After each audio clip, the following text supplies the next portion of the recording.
जी अस्सलाम वालेकुम, कैसे हैं आप सब दोस्त। उम्मीद है सब फिट फाट होंगे।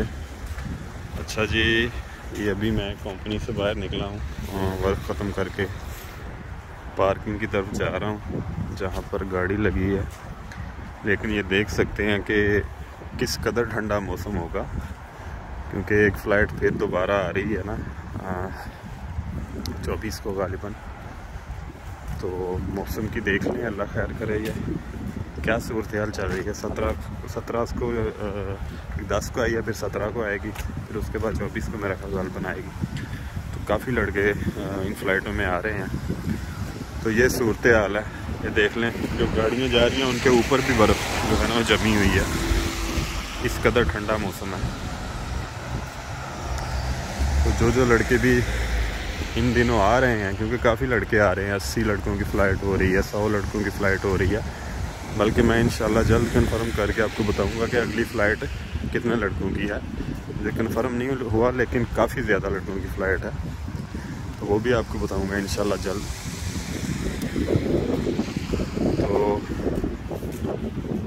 ये आप देख सकते हैं किस कदर ठंड होगी अभी। मतलब ये बर्फ़बारी होती है, फिर थोड़ी देर के लिए रुकती है, फिर होती है, फिर रुकती है। ऐसा सिलसिला फ़िलहाल तो चल रहा है।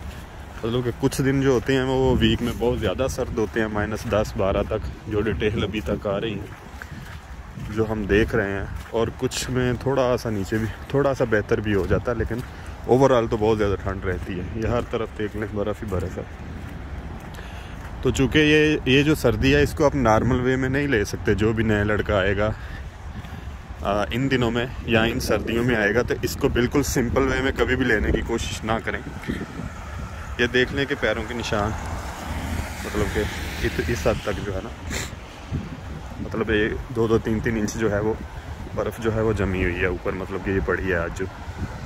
तो इसको आप नॉर्मल वे में इसलिए नहीं रह सकते कि खुदा न खास्ता इससे अगर आप बीमार होते हैं तो ये अब बाकायदा आपके नज़ले ज़ुकाम से शुरू होकर बहुत ज़्यादा आपको बुखार और खुदा न खास्ता कुछ और भी आपकी बॉडी डैमेज हो सकती है।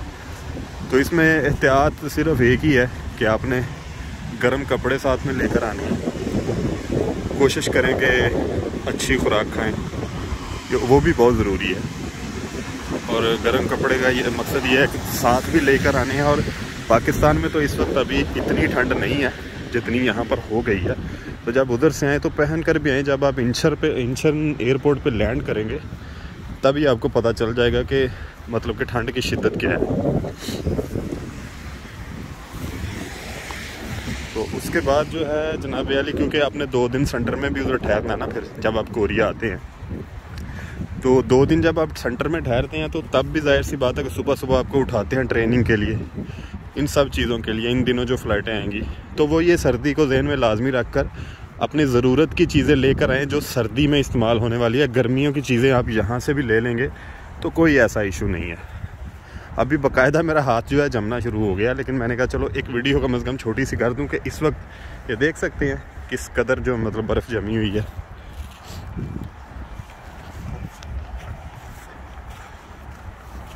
तो ये सामने देख ले, ये पार्क है छोटा सा बनाया हुआ।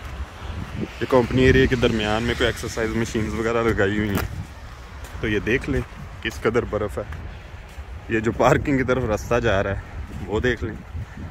तो ये सूरत ये देख लें, ये दरख्तों के ऊपर भी, मतलब ये तभी उतरेगी जब जो है वो प्लस में जाएगा। मतलब टेम्परेचर जो है अभी तो माइनस, मतलब कि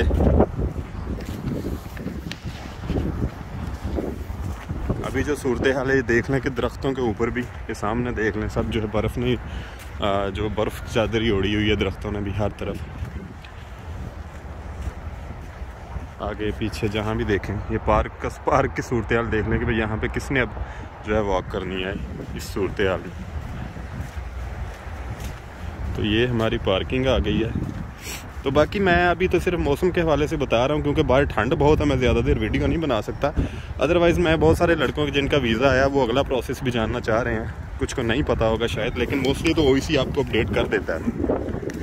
लेकिन मैं जैसे ही फ्री होता हूँ, घर जाता हूँ, फ्री हो गया इंशाल्लाह उस पर भी वीडियो करूँगा। और अभी तक कितने इजरा हुए इसके बारे में भी थोड़ी बहुत डिटेल जो है, कुछ डिटेल मेरे पास आई है, वो भी इंशाल्लाह ताला आपके साथ शेयर करूँगा। तो ये जनाब अली पार्किंग एरिया तक मैं आ गया हूँ, गाड़ी के पास पहुँच गया हूँ। तो अब मैं इंशाल्लाह ये वीडियो के बाद दोबारा जो वीडियो करूँगा वो फिर आपको बताऊँगा इंशाल्लाह।